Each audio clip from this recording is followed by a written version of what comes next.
mar odiechieng' ma en Ramogi TV. Weche manyien gin migago achiel kachiel.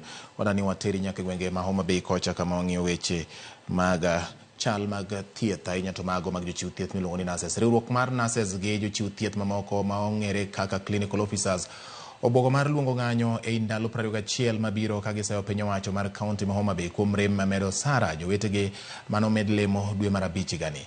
Kaunti no dwe mar abich gani ne omedo lemo jochiw thieth maromo 336 kendo sara margi ne onego bed ni medore ka ochakore gi odiechieng' mane giyude barupe mag medo gi lemo. Kata kamano, riwruogego wacho ni nyaka sani pok mano timore. Twak margi kod jofwamb weche boma ma Homa Bay, riwruogego wacho ni jochiw thieth maromo 64 magin kuom jochiw thieth 336 mane omed lemo e okang' mokwongo pok oyudo barupego.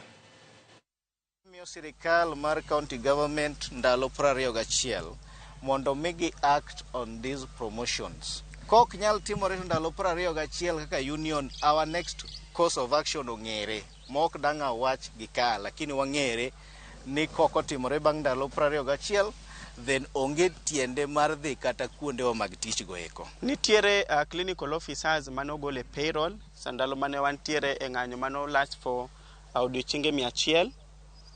Bang' kano seduogi e payroll ne gi miss salary mar dwe mar 4 to gi dwe mar 5. Nyaka sani wane dwe mar 8 pok onyiswa gimoro amora e wi arrears monego bed ni chulo jogi. Letters were issued in public, graced by the board chair, the county secretary, and the chief officer of health. And these letters were signed and forwarded by these officers. How comes that after 1 month somebody says those letters are fake? Because if our members go to complain that the letters are not effected as per the way they read, they are being told that those letters are fake. That has never happened anywhere in the country. So it either somebody is manipulating the IPPD or somebody is not ready to follow the SRC guideline. Kawasuri nyakoro Ramogi ten kaunti ma Kisumu goyo kange chwalo chenro mag piny owacho ne joma odak kod ng'ol opogore kinde ma bende gisegoyo ndamo manyime